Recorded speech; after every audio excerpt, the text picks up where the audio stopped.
Greetings, peoples of the interwebs. Jake here. It's been a while since we last uploaded anything here on the Comics Amino YouTube channel, but we're back.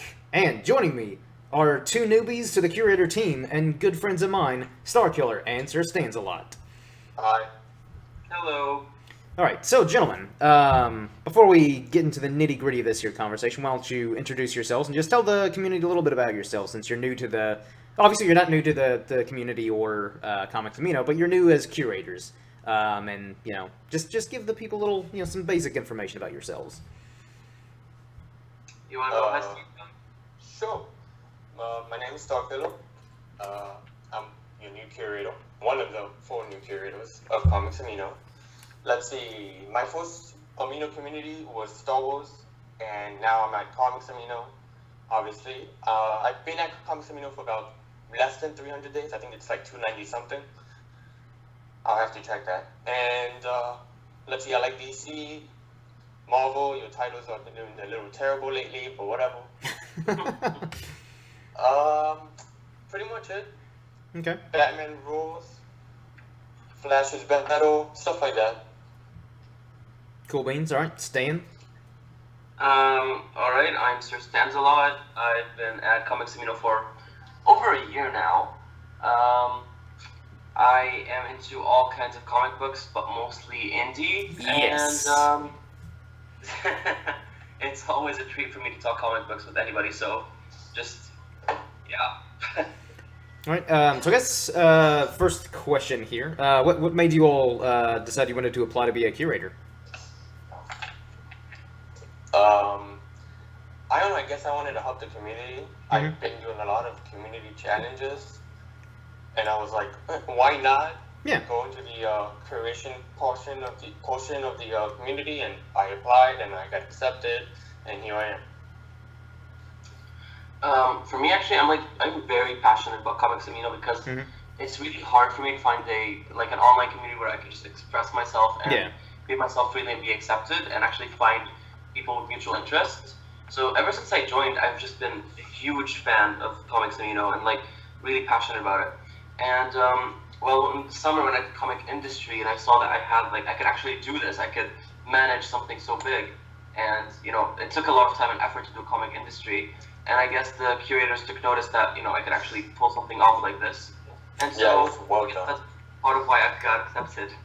Yeah, definitely. Because I know, because although from the people that applied this most recent time, I think it was one of the best turnouts. Because I think we had over 120 applicants, and obviously every time we've had several applicants and stuff like that.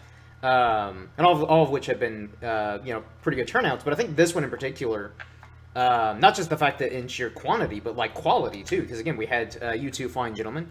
Then we had it was almost like every person who applied, we were kind of when everyone was applying, me and the other curators in the chat were like, "Oh, did you see so and so applied?" It's like, yeah. It's like, man, I can't wait to see any of these people. And I do not envy Miss America because she had to narrow it down from over 120 people to 4. So imagine that was incredibly hard, an incredibly hard decision to make. But again, I thank both of you and congratulate both of you, obviously, Thank you. and the other new curators that we got. But also to the other people who applied, because again, pretty much everybody was a really good addition to the team. But ultimately it came down to, the 4 new curators. They paid us the most money. They dumped, they sent dump trucks of money to my back door, and were like, they bribed me, and I'm just like, well, okay, yes. And that's why... We have to pay Miss A. Yeah. We have to piss Miss A. Yeah, we had to pay her with Miss America posters. Yeah. Exactly. She gets most of it, and then she gives the rest of us a cut. And it's kind of all right, here's your share, here's your share. But no, seriously, that's not how we work. I find something so funny is that the 2 people involved with comic industry, you obviously Stan, and Temporality, who won comic industry, they're both curators, and I find that hilarious because you were both involved with that event. Yeah, well, actually, I think Temp really did show that they can really put in some effort and time and concentration. I mean, they turned out amazing challenges week after week. It was Oh, yeah. really hard. Yeah, like that was some pretty solid blog work there. Again, hats off to everyone involved in that, because again, it was absolutely fantastic. Thank you. But all right, so I guess, and Stan, I don't remember if I asked you this in the comic conversations, but if I did, we'll go ahead and just ask again, just for the people who may not have seen that episode. So I guess what first got you both into comics? I think it goes back like to the XMen animated series in the 90s. Mm-hmm. I still remember staying up late with my brother watching reruns on Fox Kids. Oh yeah. And I'm so obsessed with Jean Grey and the X-Men and their adventures. And by the time I discovered the internet and I discovered I could actually download comic books, Mm-hmm. then I started just downloading a lot of X-Men comics, like the classic ones, and just reading them. And that's where my fixation with superheroes started, actually. It's also had a great intro music too. Like, pretty much of all the cartoon, like, animated superhero shows, the 90s X-Men show had the best intro. Amen. I still remember it. All right, what about you, Starkiller? What was your kind of first introduction into the comic world that like really opened your eyes to where you're like, oh my god, this is amazing! I gotta read this. I gotta know everything to know about comics and superheroes. The first TV show, comic related, that I actually focused on, because when you're small, you can sit there, look at a TV, but you're not really paying attention. Yeah. So I mean, there was a bunch of different superhero shows, and I really didn't understand what was happening. Mm-hmm. But the first one that really caught my attention was X-Men Evolution, and that was the early 2000s. Yeah, I remember that one. Yeah. And the first comic book, I remember I was in class and we were going to the library, and my friend, he was reading a comic book, and I walked by and I was like, what is that? And he was like, it's a comic book, and it was Green Lantern, and I started reading it, and I was like, this is awesome. And I got into it, and that was honestly how I got into comic books as comic books itself, as graphic novels. And X-Men Evolution was how I got into the TV series, and from there on, I've been watching different comic book series. Some of them are good, some of them are terrible. Yeah. But, I feel like that just kind of comes with, I mean, again, same thing with, like, the comics themselves, is when you have so many titles of different characters and storylines, like, yeah, you're going to find some really great stories and really great characters, but then you're going to find some not so good ones. But, yeah, it all just depends on who's involved, who's writing, and all that stuff. Because, again, for every great story of, like, Batman or Iron Man, Thor, Captain America, whoever, there's always going to be, like, a crap ton of bad ones where you're just kind of like, let's just pretend that one doesn't exist and let's sweep that one under the rug and leave it honestly, there forever. I'm sorry to interrupt. Something I think that Marvel's lacking is, I don't know, I just feel like they're not thinking outside the box. I feel like they're repeating themselves over and over again, and that's what's causing them to mess up. Yeah, and I think that they need something like brand new, and something that can catch specifically this generation's eye and be like, hey, you should read this and just stop paying attention to DC. Yeah. Like something like, and I'm a DC fan, but I don't know. I know Marvel can do that easily. And it's kind of disappointing. I read Marvel Legacy issue 1, and I don't know. I mean, it's not as good as I thought it was gonna be. Yeah. But who knows? Maybe it's gonna get better. I think it's because it wasn't really like curated towards a new audience. It was just trying to get the old fans back. So even the characters that were in Marvel Legacy #1, it was Starbrand, Johnny, his name Robbie Reyes, and like those characters that have been around, but like a new reader wouldn't know who these people are and what they're talking about and what they're fighting for. And I think that's also part of the problem is Marvel doesn't really know who they're going for demographic-wise. Like, it's like they're kind of scrambling to go after everybody, but they're not doing it the right way because, again, just like kind of after Secret Wars, that's when they were trying to amp up like some of these newer characters, and some of which have actually worked out really well. But then others not as much, just because I feel like they just didn't put as much time and effort into developing these characters and kind of pushing them to the forefront. They're kind of like, hey, this character, they're brand new. Yeah, here you go, in your face. And you're like, well, hold on, who is this? What are they doing? Why am I trying to like this character? Whereas others felt a bit more natural and the transition was a bit easier. But now it's kind of like, okay, so I know some people didn't like the new characters you're trying to force on you. That's fine. Old characters you loved, they're back too. And it's kind of like, hold on, isn't that guy dead? And isn't that person like in another dimension? Right. And it's just, so I feel like that's kind of their problem now is they want so many different things, but they don't know how to go about executing. Because like obviously you can't please everybody, but I think they just haven't found they haven't found that good middle ground to where it's like, okay, this will please most old fans, but this will also please a lot of the new readers as well. I mean, I think that's a key right there for Marvel at least, is to find that good middle ground. I mean, I think something that they can actually take the page off of Star Wars Episode 7, which, by the way, not my favorite Star Wars movie, but good enough to keep us wanting more, was that they introduced new characters. Yeah. And we know that they're going to be the new main characters. But they also brought back old characters, like Spock and Han.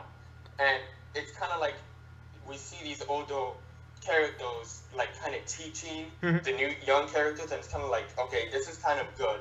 And that's something Marvel should do. And instead of having Captain America, Steve Rogers, that's Captain America. Yeah, that's a whole other thing, too, with Marvel right now. Older enough, who's teaching Sam Wilson how to be the new Captain America. Just make it more like he's retiring out of the part and he just wants to live the rest of his life in retirement, but he's teaching Sam how to be a better Cap. Yeah, and that was another thing, again, to your point with Force Awakens, is they gave us enough with these new characters to make us like them without obviously, like, kind of beating us over the head. It's kind of like, Rey, she's a powerful female. Finn, he's a, he's a stormtrooper. He's a former stormtrooper who rebelled against the system. It's kind of like, I get it. What? Great. Speaking of Finn and Rey and all of these characters, when the Force Awakens trailer came out, I was certain that Finn was going to be the Jedi. The way the trailer was assembled gave us a bunch of scenes with Finn that was a lightsaber. Yeah. And everyone thought he was going to be a Jedi. And it was very misleading in the movie. And I think that is the same type of tactic Star Wars is using in Last Jedi? The Last Jedi. Oh, most definitely. I feel like everything from the trailer is all misleading. Which and I like know that, for though. A fact that it's going to throw us into chaos. Yeah, because even though they said that like the most recent trailer could be potentially spoilery, it's like, but I doubt it. It's misleading. It's a misdirect. So it's like, even if it was technically a spoiler, it's like they're misdirecting. So it's like when we actually see the movie, we're kind of like, well, that was sort of a spoiler, but since I was expecting something different, it wasn't a spoiler. But anyways, we're getting a little off topic, because even though Star Wars is within the comic realm, and obviously I think we're pretty much all jacked for any new Star Wars movies. Well, I guess that could transition into like, have you guys been reading the Star Wars comics? I have. I'm still trying to catch up on the main title. Yeah. But I'm reading the Dorado, I forget the second part of that. Lord of the Sith or Last Sith or something like that. Yeah. I think it's Lords of the Sith. And it's a very good comic title. It's the second one actually of the Dorado one from Marvel. And it's amazing. I love it. And on issue 6, issue 7 is coming out soon. So very great read. I recommend it. What I really liked about the main Star Wars series by Jason Aaron, I don't know if he's still the writer on it, is it felt like like like you're basically reading, whereas other Star Wars comics that I've read, like some of the older, like, Dark Horse Run and stuff like that, like they were good, but they didn't. I don't know if I can describe this without it making any sense, but like it just didn't feel as much like Star Wars as. Like, I don't know, I guess the best way I can say it is, like, when I was reading, like, for example, the first volume of the Star Wars run, that felt like I was reading a movie, like a Star Wars movie. Right. Whereas some of the other comics, they're really good, but they didn't feel like I was reading, like it's not one of, it was just kind of like, okay, this is a really good story, but it didn't feel like this could easily fit into, like, this could easily be a movie or something, if that made any sense at all. No, I understand. It doesn't feel like an actual Star Wars comic book. Yeah. It has the characters, but it doesn't have the storytelling. Yes, I think you kind of nailed it. But also which is ironically what DC is kind of doing. They have the characters, but not the storytelling for the movies. Unfortunately, let's hope that turns around though, because I really want Justice League to be good. But I don't know. Honestly, I've been underwhelmed with the trailers. Like, they're not bad, but I'm like, okay, I still feel like this could easily be another Batman v Superman, which I was not a fan of. Like, I know a lot of people were, and that's totally fine. Like, I get it. There were a lot of things I liked in Batman v Superman. Had a lot of potential. Is just not well executed, in my personal opinion. I mean, continue. Batman v Superman. Well, okay, so the DC universe, the cinematic universe, right now, I thought they did a good job in the beginning with Superman, and Yeah. I mean, they had. I love was Man of okay. Steel. But for me, Batman v Superman could, instead of being Batman v Superman, it could have been a Batman movie. And I'm a fan that Batman's already a veteran in the universe. Yeah. Because it's new. It's something new. Yeah. And I like that. That's pretty good. However, I don't think that... I mean, Batman keeping tabs on Superman is something I definitely would see him do. Yeah. Especially in the comics. But I don't think that there would be the point where they confront each other so fast. That I think was... he'd keep his distance, and he'd be watching more from afar, but he wouldn't really interact with Superman. That was kind of one of many issues with the movie is, and again, I understand like where he's coming from, where, you know, he was telling Alfred, he's like, look, if there's even a 1% chance that he could, you know, go rogue or something, we need to be ready. And I'm like, no, I get that. I'm all for it. But the way he confronts Superman, and Alfred's kind of like, well, hey, he's kind of like a god. Do you really want to fight him? He's like, I'm gonna fight him. It's like, no, you don't have to. You don't have to fight him. Like, talk to him first. I talk with my fists. And it's kind of like, and the what? ending of the conflict, oh my god, that was just something. I know it was supposed to have this huge emotional connection for them, but it was, I didn't get that. Yeah, no. Like, Batman's supposed to be the world's greatest detective. Batman versus Superman, he was just completely clueless and was just kind of like, I'm angry and I'm sort of a middle-aged man. I'm going through a midlife crisis. Right, I'm going to but punch that's this the guy. thing. I mean, if you haven't experienced Batman, you have to make him more calm, more determined, smarter, more patient. You have to make him, he's skilled. Yeah. He's not a beginner. I mean, a beginner Batman, a beginner Bruce he'd lose fights. Yeah, I feel like he would be the one that maybe, like, start a fight with Superman. But, Right. like, an older, more experienced would be like, no, this is a terrible idea. He should know better. He should be like, let's not fight. In fact, I know how to take you out. But instead of telling you I know how to, or that I own half of the supply of kryptonite, I'm just going to talk to you and see if you're a threat or not. Yeah.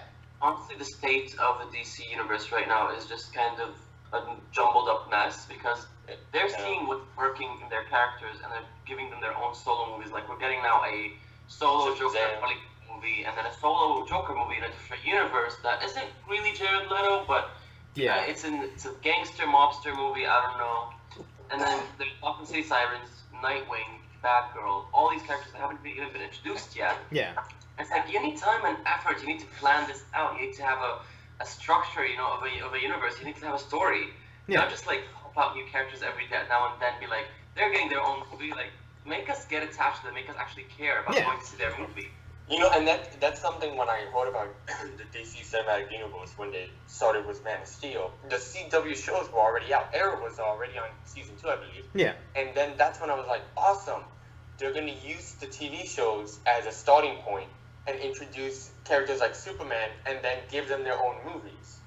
And that would have been an amazing idea to use. And I think they because it would have potentially could have done that too. Because I mean, they could have easily done that. They could have gone up to CW and been like, "Listen, you guys are doing an amazing job with Arrow, and now you're introducing the Flash, and you're doing such a great job." I'm not sure if you noticed this, but I believe in an episode of The Arrow or The Flash, I could be wrong. They mentioned Hal Jordan. They mentioned Ferris Sale and how the pilot went missing. Yeah. Right there, you could have had a Green Lantern movie because of that. Right there. And you could have had that from Superman and Supergirl. They always talk it's about Batman. Yeah. Oh yeah, I've caught those. Oh, it's see, not Warner right. Brothers, you should listen to us because we know what we're talking about. Because I feel like we're the fans. We're the audience. Honestly, they should really be focusing on right. But you know what? I think that Fox and Sony and all these companies, Warner Brothers, they're not thinking about the comic book fans. They're thinking about the general public.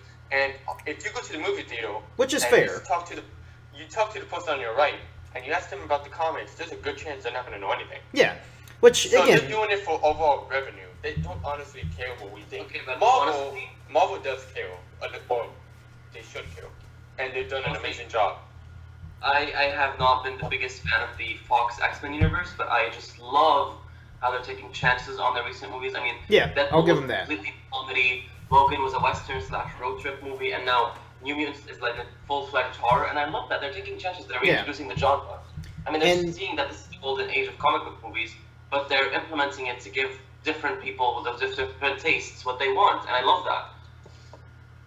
Yeah. And I think that's kind of the key, because obviously, like, this golden age of comic book movies and TV shows and stuff like that isn't going to last forever, unfortunately. But No, it won't. the more like TV shows or movies and even comics themselves try to adapt to the times, and again, not just like, oh, here's another superhero movie where the good guy fights the bad guy. Something like Logan or a Deadpool or what New Mutants looks like. Where again they're kind of like, okay, yeah, it's a superhero movie, but it's more of like a horror movie, kind of like in the superhero. It's a subgenre within the main genre of a superhero comic book movie.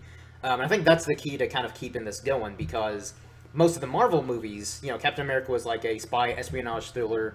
Guardians of the Galaxy was a space opera. Ant-Man was a heist movie. So it's like they know how to keep things fresh and seem like original, you know, completely original, without like, I don't know, like, and it also makes sense for the stories they're going for. Like, it would make sense that the Winter Soldier storyline in the movie, that storyline made perfect sense, and I think was a good follow up to the first Captain America. In my opinion, is the best Marvel movie. Right. I mean, I think that Marvel kind of needs to put the brakes on the movies a little bit and give the movies time to breathe. And I don't know, I think that a good thing for them would be having an Avengers movie and then like a 2 to maybe a 3-year break of no Marvel movies. And you'd get the audience being like, wait a minute, what's going on? And you kind of you get the desire to want a Marvel movie, and it gives you enough time to make a credible story that plans perfectly with your last Avengers movie. And I would actually on top of that, you're not over-exaggerating the fans. Yeah. A lot of people are not watching any more Marvel movies because it's too many.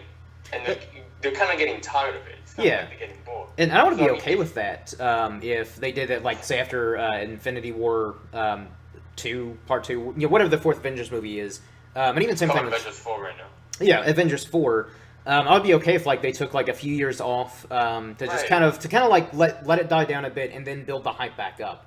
Because as much as I love these movies, when it is like, you know, Marvel movies a year on top of like DC movies and Star Wars movies and all these other movies, and same thing with even Star Wars. I love Star Wars, but I don't want to like. I don't want it to get to the point where I'm like, oh, another Star Wars movie. I mean, I'll go see it, but I'm not like. I mean, Episode 7 was amazing because we hadn't seen one since 2005. Yeah, 15 years. That was 10 years, a decade. Yeah, a decade. And I mean, by the time the movie was announced, everyone, old fans, new fans, was excited because it was a new movie we hadn't seen in 10 years. We were all excited, and we saw it, obviously. Yeah. Like, and seeing that opening night was amazing. But, like, Marvel has momentum right now. They're not going to let it die down. Because they're not sure. If they do, these actors are going to have to change contracts. They're going to get people. Yeah, and they're already planning trilogies for all the new characters. Like, I believe Spider-Man's getting a trilogy. Yeah. Doctor Strange, Black Panther, all of them are getting trilogies. And they're building I understand. But they need to slow down on the amount of movies they're making per year. Because I understand they have the momentum. But the thing is about momentum is it will come to an end. Yeah. And when it comes to an end, are you prepared to switch gears? Well, it's almost like... It's kind of like... It's like driving a manual car.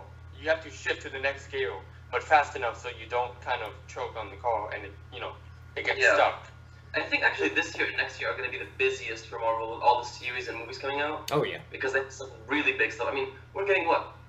This year we got Inhumans, Iron Fist, Defenders, and we're getting Runaways next month, and probably The Punisher by the year, and Agents of S.H.I.E.L.D. in January, and it's just going to continue like this. It's so many content. I'm happy about it, obviously. Like, I'm not complaining, but it is getting to a point where it's like, oh, a new Marvel show. Okay, well, I'll just watch it. Yeah. Like, I don't know. I mean, to me, I think what would have been a great idea for Marvel shows is instead of giving each character their own show, why not just have one main show that's an hour and a half long or so, or maybe even 2 hours? Make it like mini movies, and just make it like an anthology. Yeah. A main have a main cast, like maybe Agents of Shield, make that the main cast, and then have guest stars like the Defenders, and then just have them going in and out, kind of like a animated TV show, like the Justice League Unlimited. Yeah. That they had a couple characters one episode, and you wouldn't see them for like the next season. Well, that's actually gonna use the example sort of similar to that. Is I remember the '90s Spider-Man show. That's what got me into most of my favorite Marvel characters, like Doctor Strange and Punisher. They were only in like maybe 2 episodes, but I remember like when they first showed up, and same thing with Daredevil. Like Daredevil would show up in an episode and cross over, and I was kind of like, oh, who's this Daredevil guy, or who's this Punisher guy? Just after like 1 or 2 episodes I saw him in the animated Spider-Man show, I was kind of like, I like that Punisher fella. I like that Doctor Strange guy. And same with the X-Men show, and again, even the Batman and Superman Justice League shows, like they'd have these kind of lesser-known characters. Like that's how I first got introduced to like Green Arrow, was the Justice League Unlimited, where I'm like, I like that dude with the bow. He's cool. And then once I started to read the comics, I'm like, okay, so I know I'm sort of familiar with this character from the TV show. I want to know more about him, so then I pick up the trade paperbacks and kind of be like, all right, Green Arrow, what do I need to know? What should I read? Or, Thor, whoever. But I think the hardest part with that, though, is you would need a good central character, because I think that's what worked so well about Spider-Man. Right. But I mean, that's something you can easily do. And I think that you can honestly make a good show with the proper guidance, obviously. But I don't think you need big characters to be the main characters of the show. Like, if I'm making a DC show and I want it to be like the TV show ground for making new characters for the cinematic universe that would connect, I wouldn't have Superman in the show. Yeah.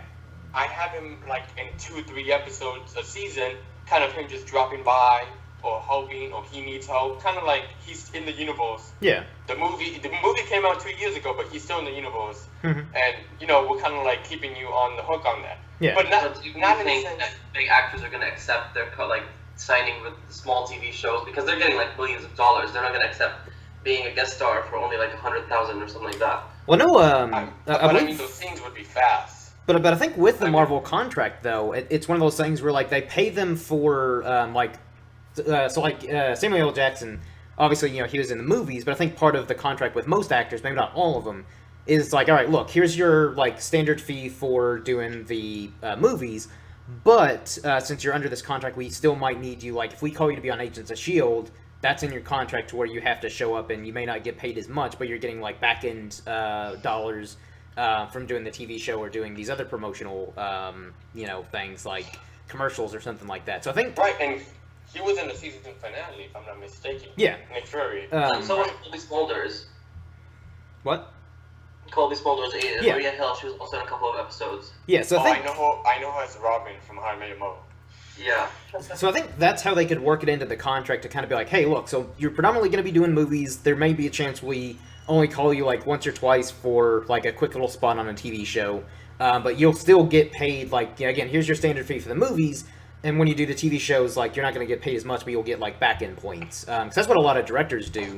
They'll get paid their standard fee for directing the movie, but then they get like back end points for like extra box office money and merchandise and stuff like that.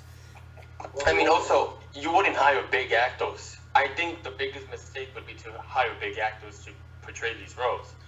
You want actors, who aren't that famous, but are there to get the fame. Yeah. Like I'm sorry to bring up Star Wars again, but their new main characters, really no one heard about them before. Yeah, I'd only seen John Boyega in Attack the Block prior to Force Awakens, which is a really good, like, kind of low-budget sci-fi movie, by the way. Definitely check it out for those of you interested. Daisy Ridley I'd never heard of, and some of the other actors. Exactly. So that's something you can do, and that's easily something that you can incorporate into your main TV show and have them as the main characters, and just have these big characters kind of like come in a while and just leave. But they still exist. It keeps the fans wondering what's happening and how they're doing. Heck, have Batman like follow them, and I don't know, have Dick Grayson on the cover. Mm-hmm. Okay, but can we talk about quality though? What was that? Quality? Yeah, because I mean, the Inhumans and Iron Fist obviously haven't been that great. The new season of Flash looks hopefully not that good. It's been dipping in quality since season 2, and people just gave up on Arrow. And it's just, they're making so much that they can barely catch up to give time and effort to, and put them into these shows and the movies. Here's my It's a mess. Here's my thing That's with why- the CW shows. Like, I think that would be so much better, and even Agents of S.H.I.E.L.D. One is show, if they one show. cut them in half. Like, they don't need to be 20-plus episodes. Cut them down to, like, 10. Like, 10 Inhumans is 8 episodes. episodes, and look at it. Well, Yeah, that but show I don't felt know. very rushed. I feel like Inhumans was rushed, and I haven't even seen it, but I don't feel like they hyped it up enough. They did though. That's the thing. They built so much hype, and it just was a understand, letdown. But I they love could Inhumans. I have love the characters. used Agents of S.H.I.E.L.D. as a starting point. They wanted to, but because the Inhumans was going to be a movie, but when they used the Inhuman storyline in Agents of S.H.I.E.L.D., they're like, well, let's scrap it because now people already know about them. Let's just give them their own series. Yeah. And they got Scott Buck, the most hated producer and showrunner in TV, Who also did Iron Fist. Like, I don't know what happened and the there. last 2 seasons of Dexter, Which, which yeah. were horrible. I loved the first 4 seasons, but then after that I'm like, ew, this is... Yeah, that's Buck for you. Why would you hire him again? Yeah. The guy obviously doesn't have a great track record, but he does things under budget, in time, and then look at Inhumans, honestly. I mean, the characters were so badly butchered. I'm watching the show just because, well, you know, I don't skip anything. Yeah. But it's just really barely enjoyable for me. The only way I can watch it is I can think of it as a late 90s, early 2000s show with, like, low budget. It looked super low budget from the trailer. Like, I was like, this is Inhumans? This looks like really bad cosplay in, like, a community theater. Yeah, and, like, spoiler alert for anybody who hasn't seen them or... Then they kept saying, They didn't they cut keep saying IMAX? first episode. Wait, what happened? They kept They mentioning shaved that it Medusa's was... head off on the first episode, just to save budget. That's a good move. Take, yeah, right? take And basically Hernandez take her was supposed to signature be- she trait got what away. She wants it to. Wow. They were like, let's save money and cut her hair off because now that she can't have her powers. Like, then what is Medusa then? Yeah, like, she doesn't really do a whole lot else without her hair. Like, I'm not super familiar with the There's Inhumans, barely but any that's... special effects in the show. Nobody uses their powers anymore. It's barely anybody who uses it. Lockjaw is the biggest special effect, and he's sleeping for three quarters of the episode. Wow. He's always like, let's teleport once. Oh no, I'm too tired. Let me get sick and sleep for the rest of the episode. Glad I've I don't know, skipped Inhumans. But, I mean, they couldn't cancel the show. It definitely is getting cancelled, and it's such a shame because they could have done so much with these characters. There's great lore. They could have introduced the Kree and Skrull Wars. They could have done so much, you know. And it's just sad to me because I love them so much. Do you all think Inhumans would have made a better movie if they had stuck to that plan? I mean, depending on the storytelling. Vin Diesel wanted to be Black Bolt. He was down for it. He wanted to do it so bad. And I actually would have been fine with that, because Vin Diesel's not a good actor, but if he can stand there and do well, because Black Bolt doesn't talk. Sorry people who are big fans of Vin Diesel, but his best role is Groot, where he says all 3 words. I kid you not, like, he does more 3 words than he does in all... Is his best movie. What?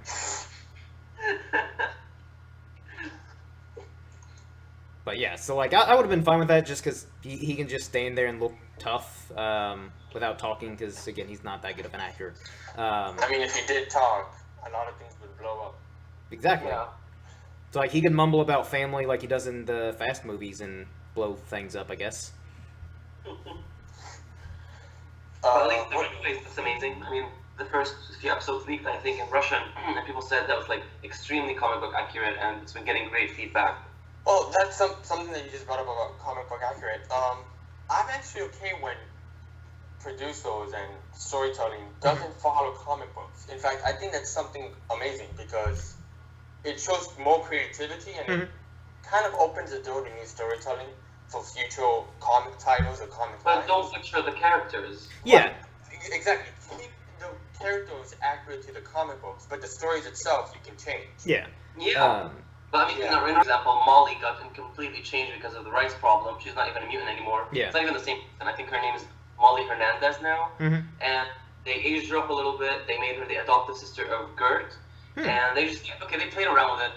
I think it's essentially going to be the same person. I mean, the character and the, actions and what they do, the personality. But that's acceptable for me. Yeah. But when you change something so completely just so you can fit your budget or because of some stupid reason, then it's just a big no for me. Yeah. I mean, it's like saying from Avengers Age of Ultron, calling Quicksilver and Scarlet Witch enhanced individuals instead of mutants. Yeah. Although, We got kind of to the point, like this is just a little tidbit.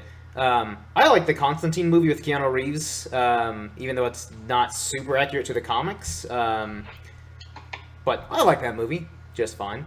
Other people Which probably the Constantine movie with Keanu Reeves. Oh, I actually haven't seen that. I've only Me seen the neither. show.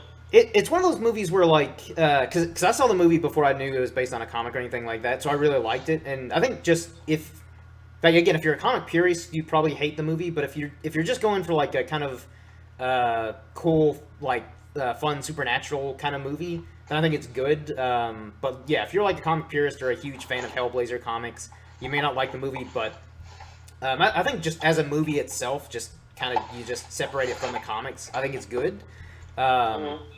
But then when I went back and read some of the comics, I'm like, okay, that movie is very different in a lot of ways, but it's still I think it's similar enough to the comics to where it's like, okay, it's different enough to where I'm okay with it. So yeah, I think a lot of times it kind of depends on, again, how it's handled. But typically, I do prefer more comic accuracies, especially costumes. That's one of the weird things where when they get a comic accurate costume, I'm kind of like, yeah. Right. Like Doctor Strange, when I first saw his costume, I was kind of like, oh my god, it looks like they ripped him straight from the comic. So I was pretty jazzed about that. But other times I'm kind of like, okay, the costume's a little different, but that makes sense because some characters' costumes don't always translate to live action. Yeah, I mean, like Iron Fist's costume is hard to adapt because how are you going to do the white eyes that are actually integrated with the facial expression? Yeah, or that massive collar. It's like, unless he's like in the 80s, that collar ain't happening. I mean, they did Deadpool's outfit pretty good. That is true. They had a big budget. Well, I understand, but I mean, they did a pretty good job. And actually, speaking of Deadpool, I was talking to my friend a while back, and we were talking about how the MCU is, there's going to be a point where it's going to have to end, and we were talking about best possibilities for it to end. And one of my ideas was, what if they ended it with Deadpool killing the MCU? Oh my god. I mean, how funny would it be to see Robert Downey Jr. fighting Ryan Reynolds? Well, especially That would be amazing. Especially if they set up in the sense that, like, the Avengers, like, the people in the MCU are aware that they have to fight some big threat. They're like, all right, who are we fighting? Is Thanos back, or is it Galactus? Presumably they get the rights back to Fantastic Four. Hopefully they do. Then I think it's Kang this time. or Kang, whoever it may be. Then Deadpool just shows, he's like, nope, it's me, and then just starts, like, chopping heads off. Because it would be so meta, but also at the same time you're kind of like, I'm okay with this very strange, really violent end. What end. they could do is, they could give it a proper ending for, like, the kids and the whole Disney appropriate. Yeah. And then they could do something for us afterwards, which would be after the story ends, in honesty. It'd be more of a retirement type of MCU. Yeah. And then have Deadpool just come out of nowhere and just start killing everyone. It would never happen, especially on the Disney end. Like, Fox would be like, I okay, guys, understand, here's the... I think that'd be hilarious. Yeah, like, if I was an executive over at Disney... He breaks the fourth wall. Yeah. Like, if I was an executive at Disney and you pitched that idea, I'd be like, all right, guys, this would be really hard to pull off, but my god, imagine the fans and the audience. It's like, they'll be so excited, they'll just melt in their seats. Because, again, imagine the fans, like, and maybe the casual moviegoers would be completely lost. They're like, what? How does Deadpool kill the Hulk? It wouldn't even be funny to them. Yeah, but I think they would be like, alright, I like Deadpool, this is cool. But to the fans, they'd be like, are they doing Deadpool kills the Marvel Universe? Oh my god! Right. I would love that so much. Not even call it the Marvel Universe. Call it the Marvel Cinematic Universe. Like, even emphasizing that we know that it's killing this cinematic universe. Yeah, we could have an office stage open up a portal, and then guess who walks in? Deadpool. If you're listening, Marvel and Fox, make it happen. Just do it. Make it happen. And give Comics Amino for credit. Yeah, like, Yeah. like give us in points, like, doesn't have to be anything fancy. Just say I can, like, every now and then travel, across the world. That'd be fine.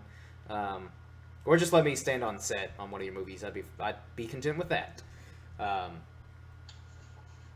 course, knowing me, I'd probably be the guy that's standing on the sidelines, being like, maybe if you shot that differently, or maybe if you used different lighting. I know I'm not the director, but just saying, as a fan, I'd maybe change that up. Maybe even have control. It would be a bigger mess, honestly, because everybody wants different things. Yeah. You'd be like, let's watch a Batman movie, but look who shows up. It's Moon Knight. It's kind of like, what is Moon Knight doing in a Batman movie?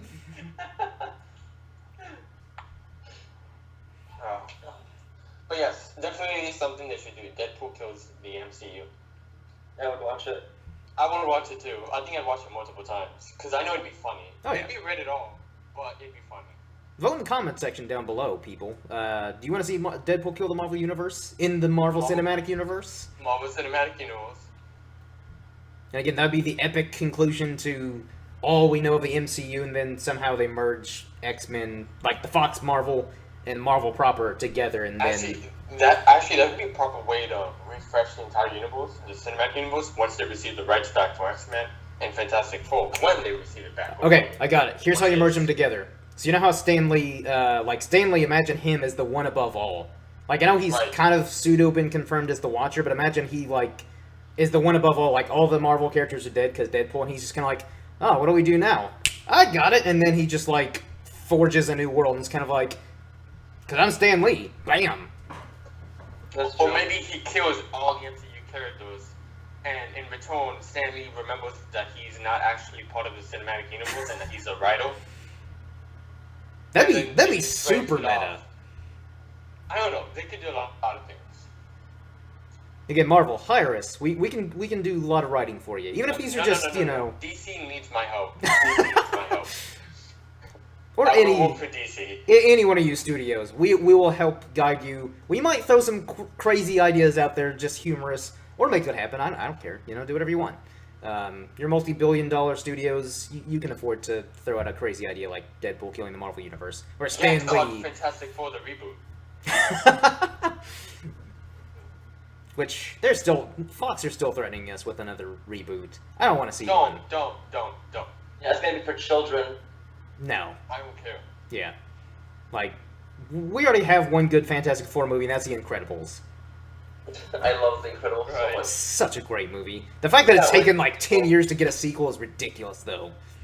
Yeah, but I hear that the story starts like exactly a minute after the movie ended. Like, it's gonna be like the stories is gonna be back to back. Really? Yeah, Incredibles 2. Huh. They said that the 2 is gonna start minutes after 1. I mean, that's what I heard. It could be wrong, but I think that'd be something pretty cool. Because I've heard speculation that it would be a time jump, like it would take place 10 years later, but really, I don't really care what they go with. I just want Incredibles 2 right now, because that's one of my favorite Pixar movies. Can you imagine if Jack was like fully grown or like a teenager, and he would have all his powers? He would be so overpowered. That'd be cool. I would love that so much. Like an adult Violet with a job and... what's the Flash was the boy, right? Dash. Dash. Yeah. I know it was something like that. I mean, I'm actually kind of surprised how much of a good job they did with Incredibles. It felt like an actual superhero, which it is an actual superhero, but I feel like it was part of one of the big old companies like DC or Marvel, but it wasn't. I think that's kind of the beauty with that movie, is it felt like this could easily fit into like Marvel or DC, but it was its own thing. Again, that's part of one of the reasons why I'm like, why didn't they do more, like, do a TV show or do sequels sooner? Because, like, there's a lot you can do in this universe. Yet we've gotten, like, 3 Cars movies. No one wanted those. And planes. Yeah, planes. Yeah. Who wanted planes? But instead, us, the fans, were like, hey, can we get Incredibles 2? They're like, shut up! We'll give you 3 car movies and a planes movie before you get Incredibles. It's like, why? We don't want those movies. Something else I want to see is a G.I. Joe. Did I say G.I. Joe? G.I. Joe reboot. G.I. Joe, oh my god. I mean, one of the G.I. Joes can be Jewish. No. G.I. Joe reboot. That's problematic. That is very problematic. Correction, G.I. Joe. Okay, ignore the G.I. Joe. No, I want to see the G.I. Joe movie. That sounds a lot more entertaining. Oh my god. Well, I just noticed we're hitting we crossed 1 hour actually. Well, the recording is about 45 minutes, but that is a good point. We maybe should start wrapping this up before we ramble on too long. So, just give me a minute. I'm still thinking about the G.I. Joe. Again, I would, studios, if you're listening, make that movie happen. No. You're gonna make it a comedy, but don't make it into an action movie. Yeah. I don't want to get a lawsuit. Right? Or make it an action comedy. Like he's fighting off people and eating falafel or something. Yeah. Eating kosher food.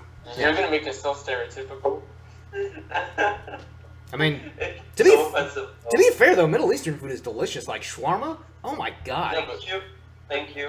But Jews aren't Arabic. Well, I'm just saying like that general region of the world has delicious food. Oh yeah, they do. Thank you. And like kebabs. Ugh. Wait, Stan, you're Arabic? Yeah, I am. I'm Oh. Syrian. My dad is Lebanese. Really? Yeah. Awesome. I'm from Syria, actually. I'm from Damascus. Well, he's from Lebanon, Beirut, to be exact. Oh, I've been there like so many times. Dude, the mountains are beautiful. I've been there once. Yes. Oh my god. I'm about I as know the white as it place gets. Now we're getting off topic. I think G.I. Joe just drove us right off the hill. Right? It was everything comics and then G.I. Joe happens. Alright, let's compose ourselves and get Yeah. back to the recording. So I guess before we start Yeah. wrapping this up, are there any blogs you guys are working on, or any comics that you're currently reading that you want to recommend to the people listening? Alright, I'll start off recommending. I'll just list a few without talking about them too much, but they should definitely be read. There's Bitch Planet. It's amazing. I've been hearing a Everyone lot of should good check it things out. about it. Phonogram is really good. It's a black and white indie comic book. It's amazing. It's about music. It's really good. And there's what else have I been reading? Oh yeah, I've been reading Alex and Ada, which is I think it's from like 2015, but it's really enjoyable. Okay, cool. Do you have any blogs or anything like that you're working on, or anything you I'm want to promote? actually in the pre-production process of Comic Industry Season 2. Ooh. I knew that was It's going to gonna happen. be bigger, better, and even bolder. And more explosions, I say hope. that. It's gonna be happening early 2018, hopefully. Woo! Yeah. We're going to be adding a lot of new features. There's going to be the Valiant universe. There's going to be different challenges. It's going to be amazing. Awesome. Look forward to it. Starkiller, what about you? Got any blogs or comics you want to recommend? Okay, so if you want to see the comics that I'm reading, I have a comic checklist you can check out on my profile. I've seen it. Yeah. Pretty good list. Everything I'm reading there, right there. If I'm reading something new, I'll add it within an hour of reading the series onto the checklist. Wow. As for blogs, I'm actually very fast when it comes to blogs. I mean, I can walk at work or just be like out in the street and come up with an idea and be like, I'm gonna blog this, and like 2 hours later it's already posted. So It's kind of like I'm a very I'm not- slow I don't- blogger. I don't really like take a long time on my blogs. I just think of the idea and just work on it, Mm-hmm. and then I post it. All right. Well, I guess I'll recommend a comic real quick before we finish this up. A lot of you already know from my review, but Northlanders Volume 1, oh my god. Like, that is like a 500-page comic. I read that in one sitting. Like, I was just so captivated by it. Because, one, I find that time period fascinating, because I'm a big history person. I like Norse mythology, and I also had, like, some tunes going. Like, I was listening to some, like, Viking metal, so that was kind of, like, really getting me into the comic, too. So yeah. Like, definitely, if you do read Northlanders, I'd recommend listening to, like, some Heidvolk, Monomarth, Borknagar, Tyr, a lot of those bands. If you all do need music recommendations, I'm your guy. I will go on and on for a very long time until you tell me to stop on music. So yeah, Northlanders, definitely check that out for those of you who haven't and are curious. It's amazing. Yeah,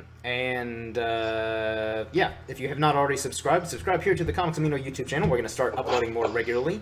And if you haven't already congratulated Starkiller and Sir Stansalot for becoming the new curators, go ahead and do that, because they deserve it.